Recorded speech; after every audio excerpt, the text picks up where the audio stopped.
morning. This is Pastor June Hernandez, Senior Pastor na Argada Victorious Church. At bago tayo mag-umpisa, ako po muna ay bumabati ng isang magandang umaga, isang mapagpalang umaga sa lahat na nakatunghay sa ating online streaming. Good morning po sa inyo at ganoon din po sa ating OGBC family. Good morning sa inyong lahat. At siguro bago tayo mag-umpisa ay tayo muna ay manalangin. So, kunin natin ang ating mga Bible, ipatong natin sa ating mga ulo. Ang Bible po ang bumabago sa ating mga isipan. Ito po ang bumabago sa ating pong mga puso. So, sige tayo po ay manalangin. Panginoon Diyos, patuloy po kami, Lord, na lumalapit at tumudulog po sa inyo. Mingi po kami ng gabay at patnubay sa umagang ito. Pagpalain mo po ang pag-aaral namin ng iyong salita. Samahang gabayan ako na magpapahayag, Lord, ng iyong salita. Patnubayan po ako ng iyong banal na Espiritu. At ganoon din po sa aming mga makikinig, whatever lesson, Lord, that you want to impart to them, we pray, Lord, na ito po, Lord, ay matutunan ng bawat isa. Samahan mo po kami.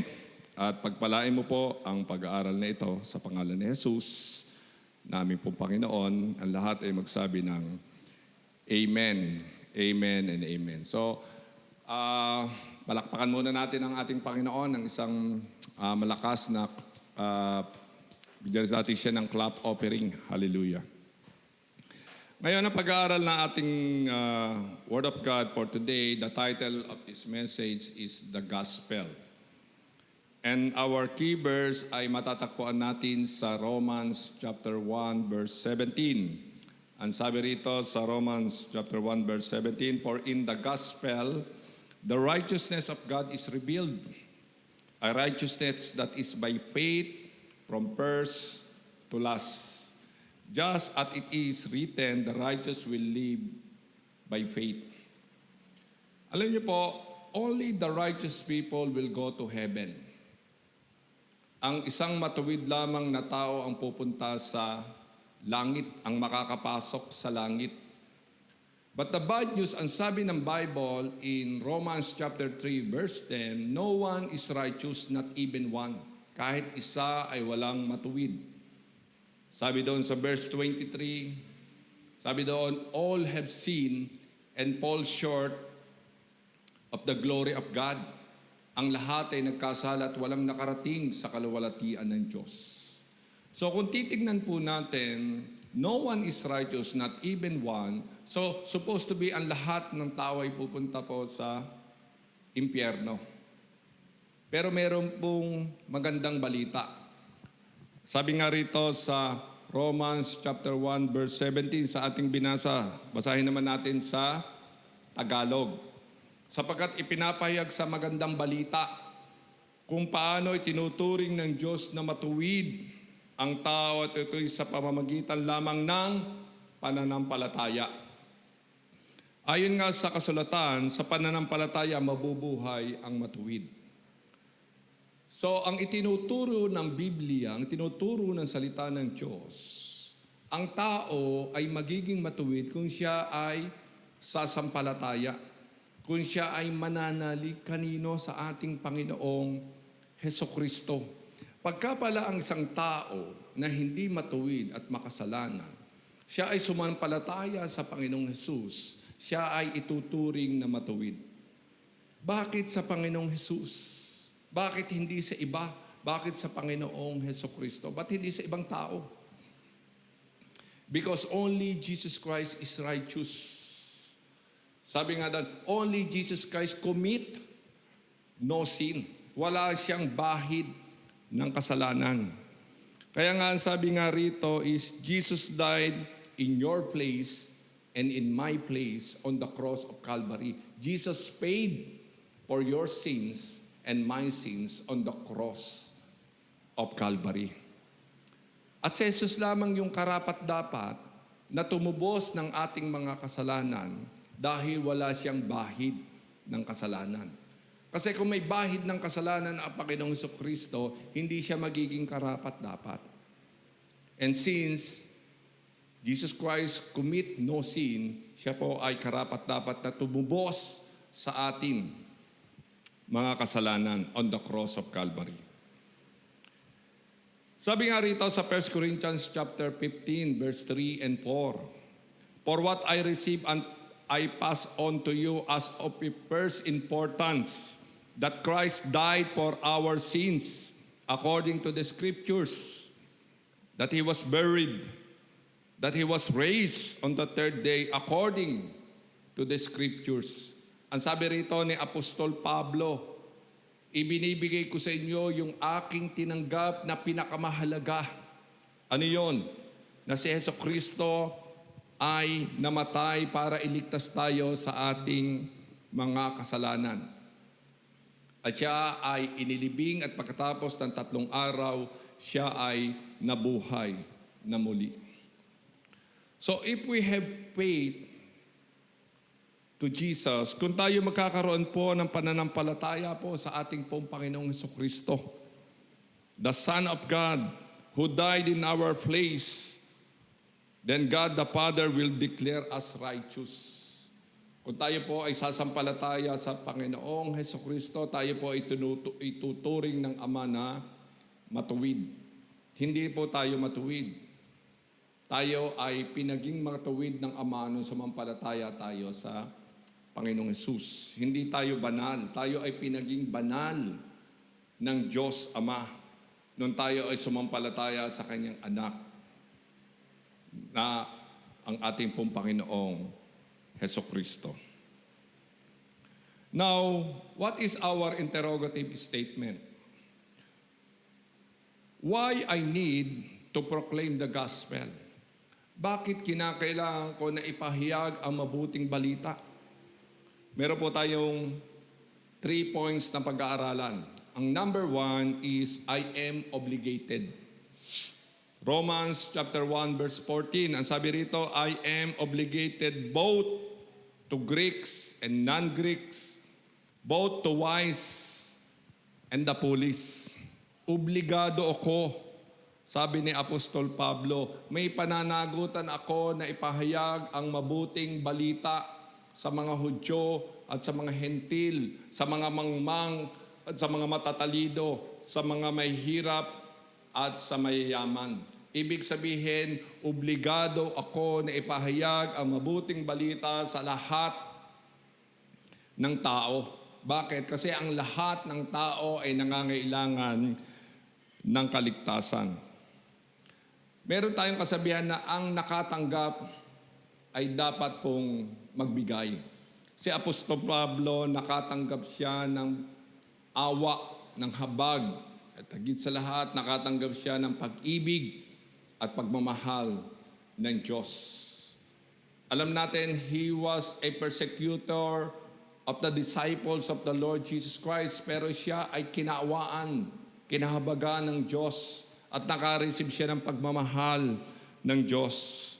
Sabi nga rito sa Acts chapter 15 verse 9, "But the Lord said to Ananias, Go, this man is my chosen instrument to proclaim my name to the Gentiles and their kings and to the people of Israel." Siya ang gagamitin kong instrumento para ipahayag ang mabuting balita sa mga Hentil, ganun din sa mga Hudyo. So kung titignan natin si Apostol Pablo from a persecutor of the disciples of the church of the Lord Jesus Christ, siya po ngayon ay naging instrumento para ipahayag ang mabuting balita ng Panginoon. Siya ay naka-receive ng biyaya, naka-receive po siya ng awa sa Panginoon. Kaya naman, he was obligated to share the gospel to other people.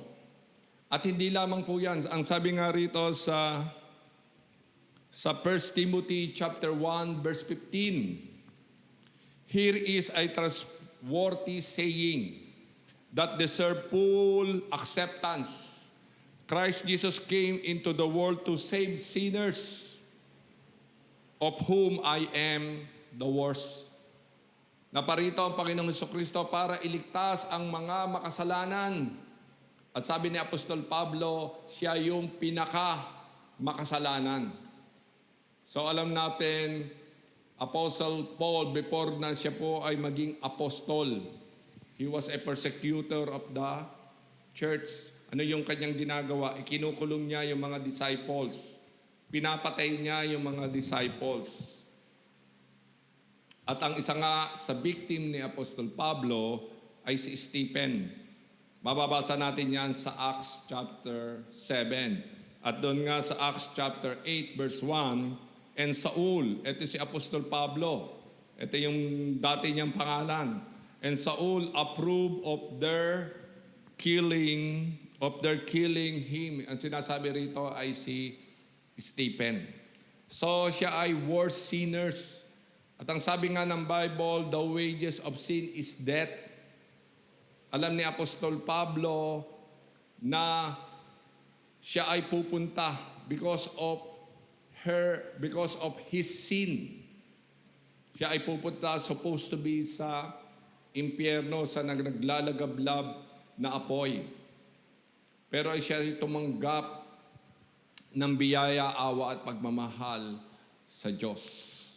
Kaya naman, he was obligated to share the gospel to other people. Para hindi rin maranasan ng mga tao yung impyerno. Kaya kailangan na ang bawat tao ay manalig at manampalataya at kailangan merong magdala ng mabuting balita sa kanila. Kaya nga po, obligado tayo. Kasi tayo rin, di ba? Tayo na tumanggap ng biyaya ng Panginoon. Tayo rin ay makasalanan. Nag-iisip tayo ng masama, gumagawa tayo ng masama, nagsasalita tayo ng masama. Di ba? So kasalanan yun eh. So ang isang makasalanan pupunta sa impyerno. Pero dahil may tao na ginamit ang Diyos na instrumento at ipinahayag sa atin ang salita ng Diyos, at tayo nung narinig natin ang salita ng Diyos, tayo'y sumampalataya sa Panginoon. Kaya nga sabi sa Romans chapter 10 verse 17, faith comes by hearing, and hearing the word of God. Nung nakarinig tayo ng salita ng Diyos, dahil may nag-share sa atin, tumubo po yung pananampalataya. At dahil nagkaroon tayo ng pananampalataya, tayo naging matuwid sa harapan ng Diyos. So tayo na tumanggap ng kaligtasan. We are also obligated to share this good news to other people. Huwag po natin sarilinin ang kaligtasan. Tayo na tumanggap, dapat tayo ay magpahayag upang maranasan din nila yung biyaya ng Diyos. Ang sabi rito sa 1 Corinthians chapter 9 verse 6, for when I preach the gospel, I cannot boast, since I am compelled to preach.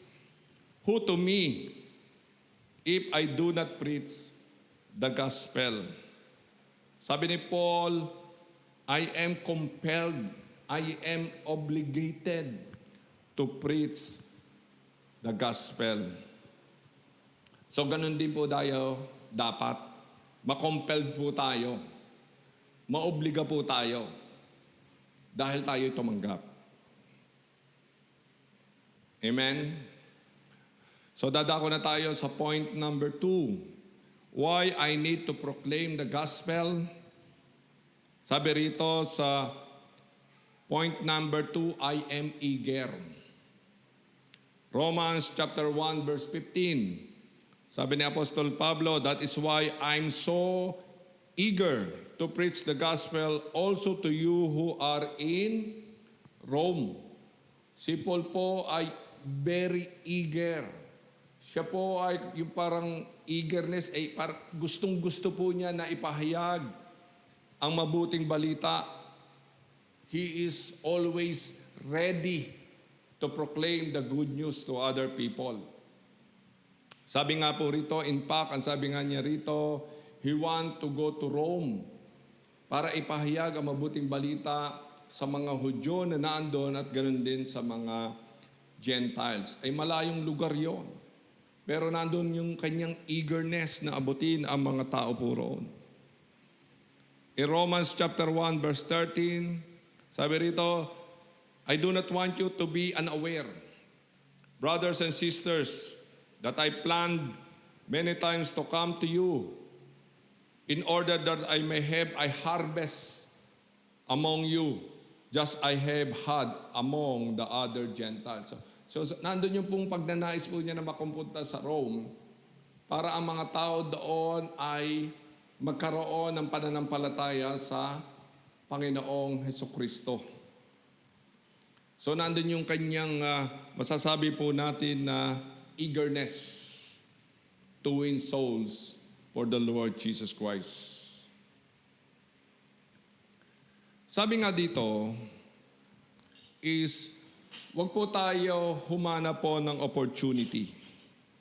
Wag tayo humana po ng opportunity, but grab the opportunity to share the gospel. Wag tayo humana po ng time, but grab the time to share the gospel. Ang sabi nga rito, wag po tayo mag-intay ng mga pagkakataon o wag po tayo mag-intay ng tamang oras. Kunin natin yung pagkakataon, kunin natin yung oras para magpahayag ng salita po ng Diyos.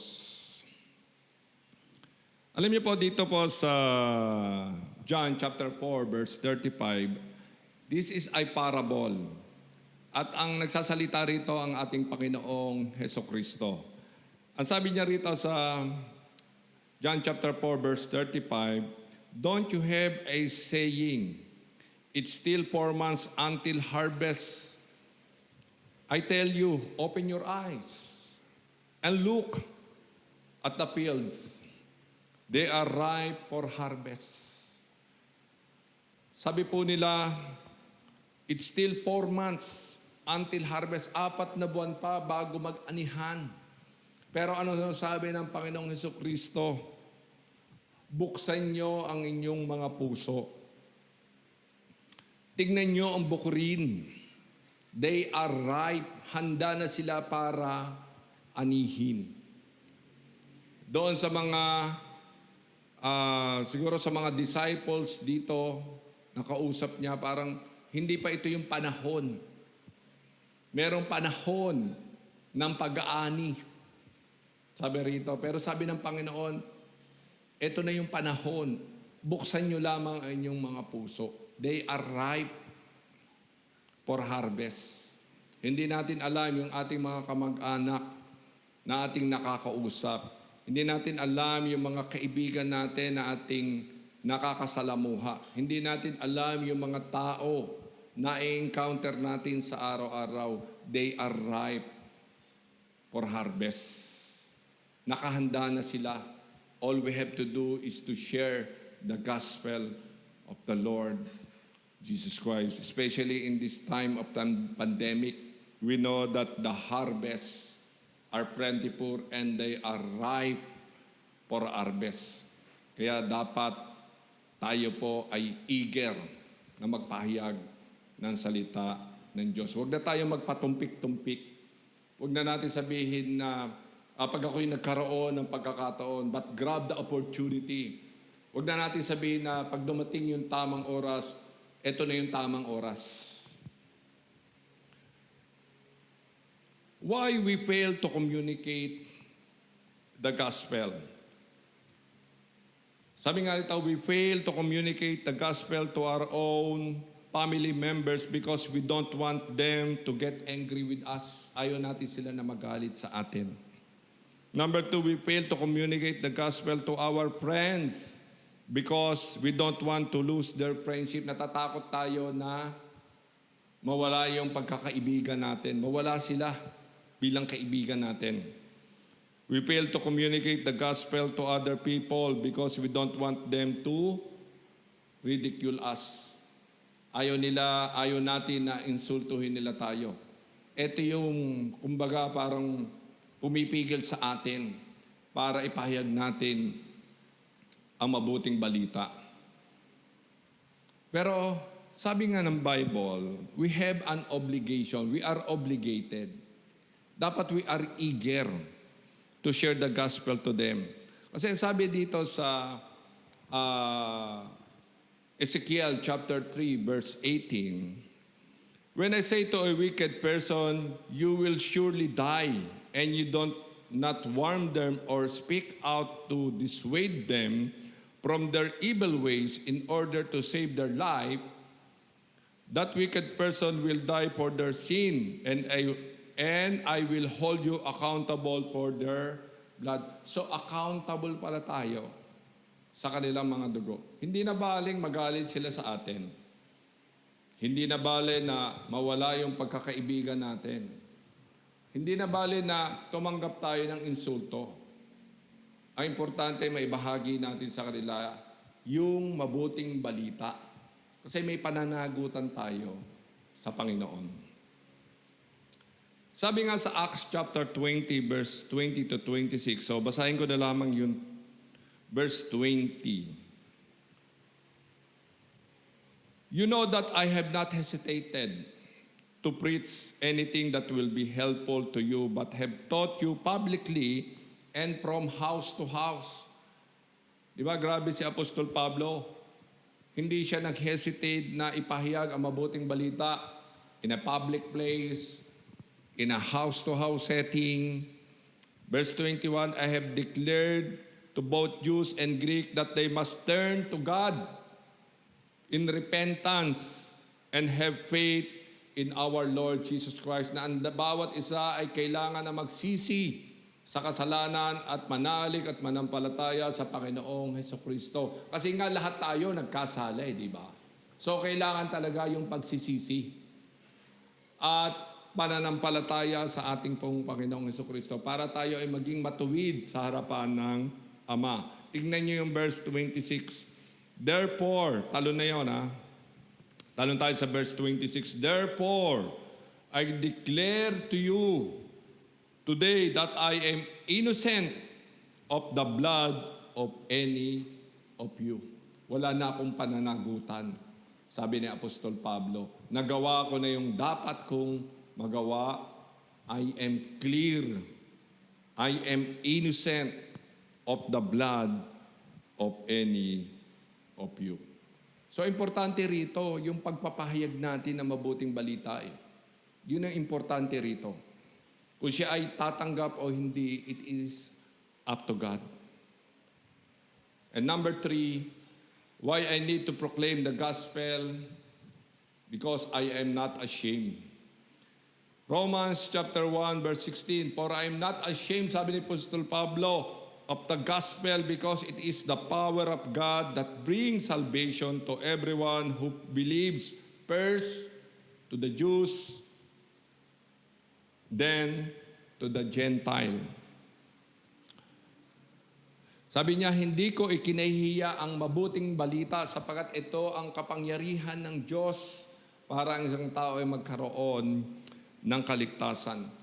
Ano ba ang pumipigil sa isang Kristiyano para ibahagi ang salita ng Diyos?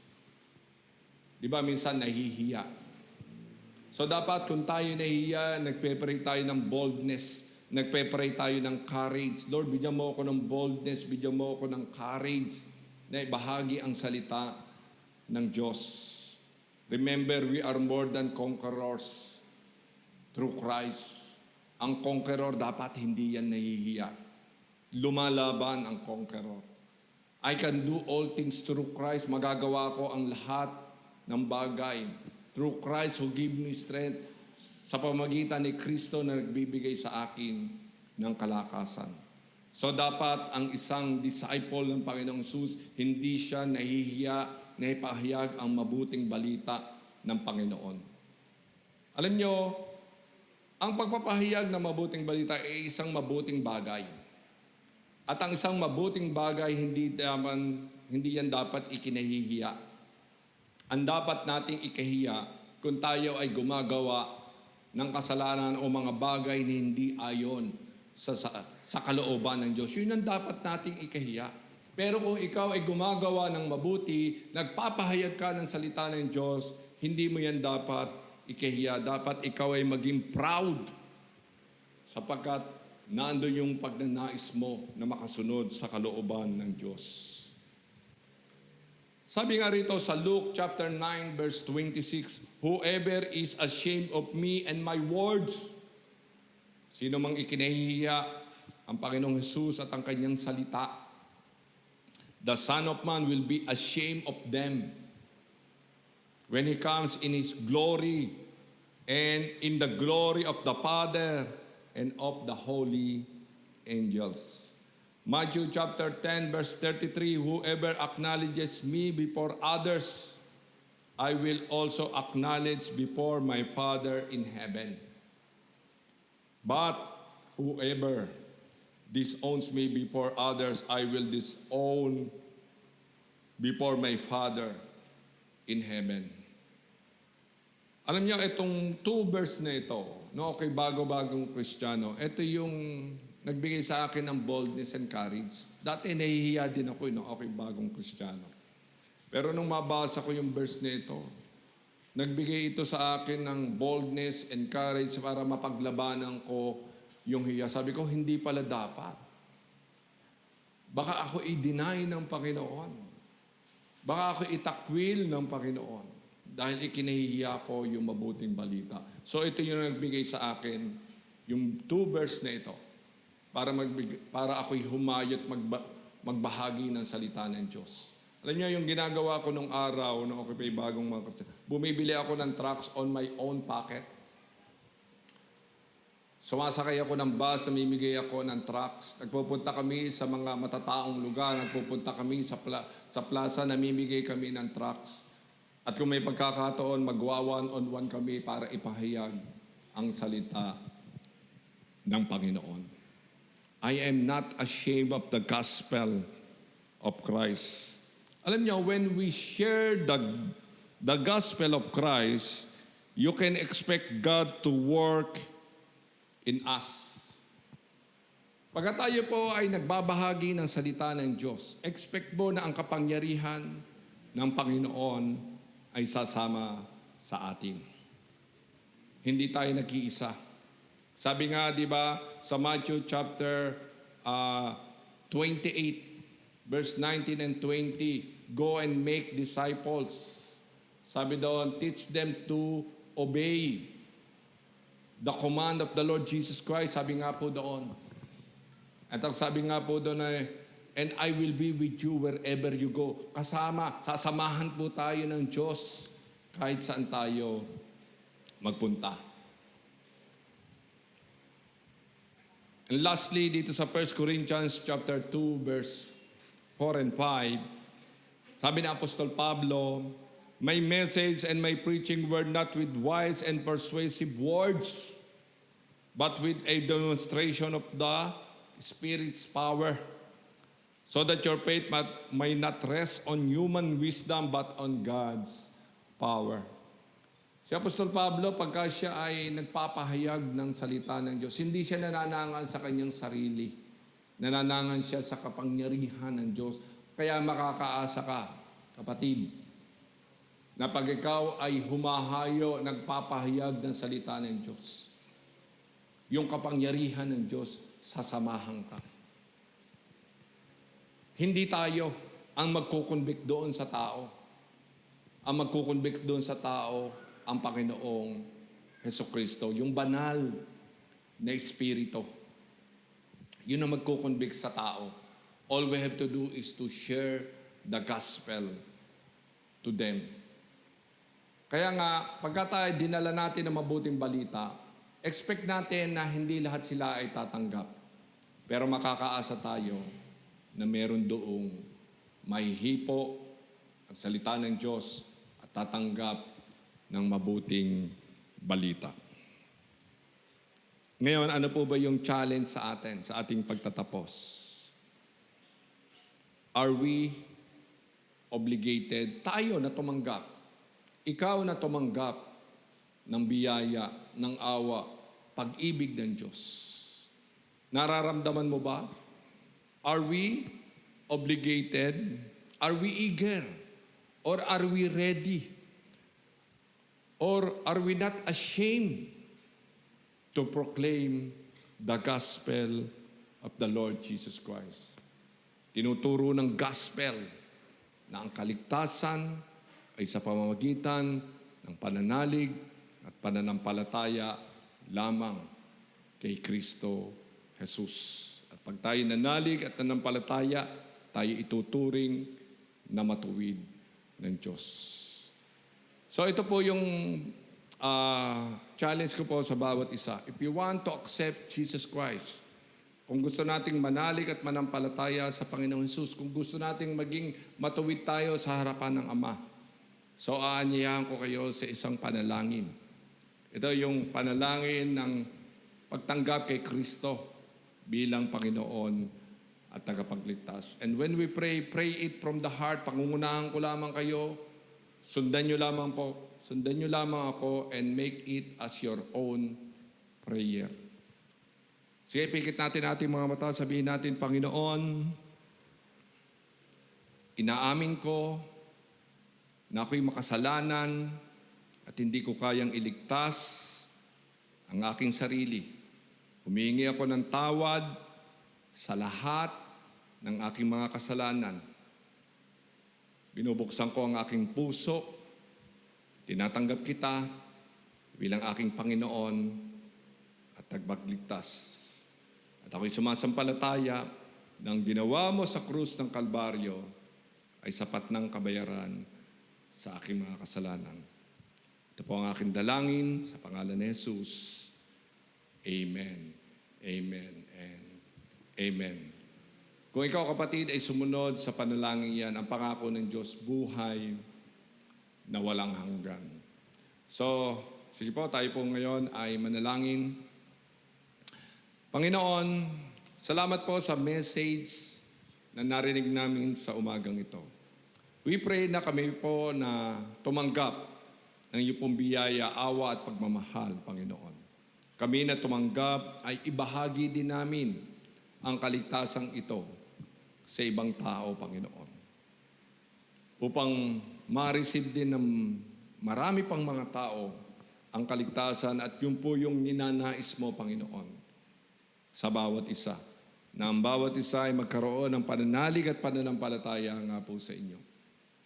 Upang hindi po sila mapahama, kundi magkaroon ng buhay na walang hanggan. Para sila po ay maging matuwid, Panginoon, sa inyo pong harapan, O God. Again, Lord, ang bawat isa magkaroon ng boldness and courage, maobliga, Panginoon.